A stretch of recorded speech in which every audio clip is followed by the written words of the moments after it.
कल छठ हो जाएगी महाराज, और वो छठ भी कोई साधारण नहीं।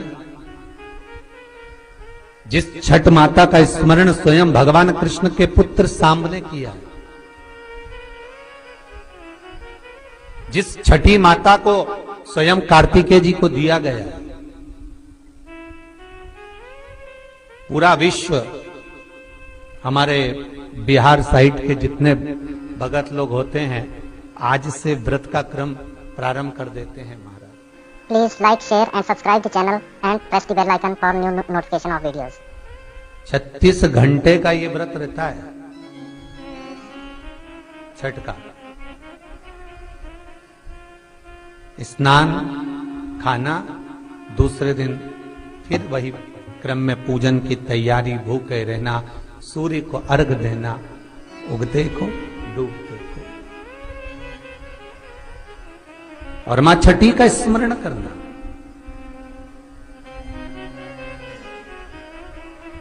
और ये कोई साधारण सा महीना नहीं है कार्तिक का महीना। जिस कार्तिक के महीने में माता लक्ष्मी का हम स्मरण कर रहे हैं, कार्तिक के महीने में गणेश का स्मरण कर रहे हैं, माता सरस्वती का स्मरण कर रहे हैं, भगवान शिव का स्मरण कर रहे हैं, ये वही कार्तिक का महीना है जिसमें भगवान शंकर और भगवान कृष्ण का, भगवान नारायण का मिलन हुआ था। अभी जो कार्तिक पूर्णिमा आएगी उसके एक दिन तेरे हरिहर मिलन आता, वैकुंठ चतुर्दशी।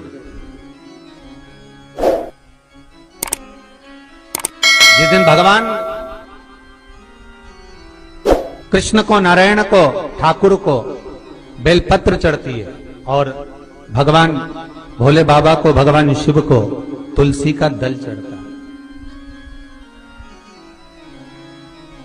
दोनों का मिलन हुआ था, हरिहर मिलन, वैकुंठ चतुर्दशी। और हमारे शिव महापुराण में इसका बड़ा महत्व है, क्योंकि संपूर्ण समय में, पूरे वर्ष भर में केवल एक दिन ऐसा होता है जिस दिन भगवान शंकर पर तुलसी का दल चढ़ता है, और संपूर्ण समय में एक दिन ऐसा होता है जब ठाकुर जी पर बेलपत्र समर्पित होती है। शास्त्र तो कहता है, विष्णु पुराण कहती है, स्कंद पुराण वर्णन करती है कि ठाकुर जी को तो बेलपत्र आप अगर पूजन कर रहे हो तो रोज समर्पित कर भी सकते हो, पर शंकर भगवान को, भोलेनाथ को, मेरे विश्वनाथ को तुलसी का दल साल भर में समर्पित नहीं होता, केवल एक वैकुंठ चतुर्दशी का दिन ऐसा होता है।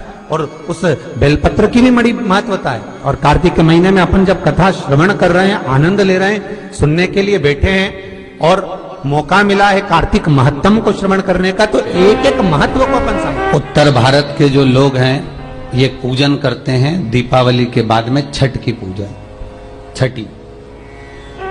बिहार साइड में, यूपी साइड में, इधर सबसे ज्यादा पूजन होती है छठ की। कौन सी माता है ये छठ? है कौन सी माता छठ? जितने लोग पूजन कर रहे हैं उनको भी ज्ञात नहीं है कि ये छठ की पूजन होती क्यों है, ये माता है कौन सी। ये छठ माता कोई दूसरी नहीं है, कार्तिकेय जी की धर्म पत्नी देवसेना है जिसकी पूजन होती है छठी के रूप में। उगता सूरज और डूबता सूरज का अर्घ होता है।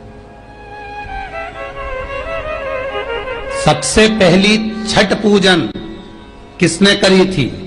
भगवान कृष्ण के पुत्र सांब ने करी थी। सांब पुराण कहती है सबसे पहली छठ पूजन, क्योंकि सांब का शरीर बेकार हो गया था। भगवान कृष्ण की शरण में सांब पड़ गया। पिताजी आपने मुझे श्राप दिया है, क्योंकि गलत भाव हो गया था, गलत दृष्टि हो गई। भगवान कृष्ण के पास में जामवंती जी बैठी हुई थी, तो सामने आकर कहा, पिताजी मुझसे गलती हो गई, बहुत बड़ी गलती, क्षमा कर दीजिए। भगवान कृष्ण ने कहा, तुम सूर्य की आराधना करो।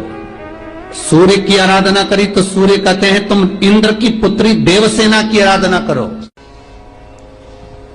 और कार्तिकेय जी महाराज की धर्म पत्नी देवसेना की जब आराधना सांब ने करना प्रारंभ करी, सूर्य को उगते को और डूबते को जब नमन करना प्रारंभ करा, अर्घ देना प्रारंभ करा, जल में खड़े होकर शाम तप साधना में डूबा रहता, सूर्य का स्मरण करता, देवसेना का स्मरण करता, तो देवसेना वहां प्रकट हुई।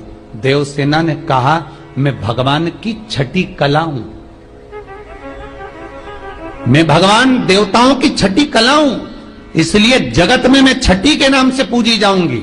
और सुन ए शाम, तूने मेरी आराधना करी है, मृत्यु लोक में जो मेरी आराधना करेगा वो जगत का सारा सुख भोगेगा, और तू भी चिंता मत करना, तू भी सर्व सुख भोगेगा। अब देखिएगा महाराज, शिव महापुराण की कथा कितना सुंदर वर्णन कर रही है कि एक लोटा पानी का फल क्या है। माताओं जरा आप ध्यान दीजिएगा।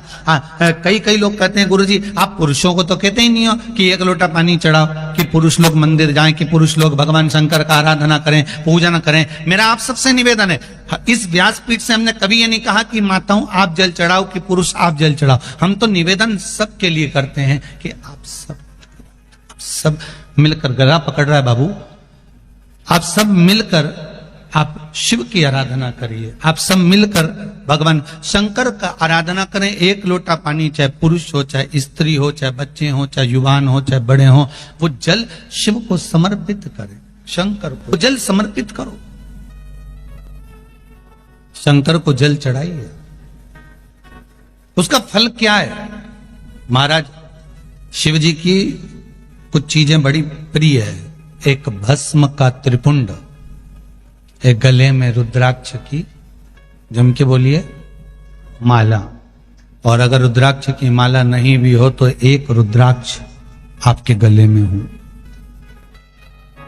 मस्तक पर त्रिपुंड हो, गले में रुद्राक्ष हो, और मुख पर या तो पंचाक्षर मंत्र नमः शिवाय ओम, या ओम नमः शिवाय, या श्री शिवाय नमस्तुभ्यम।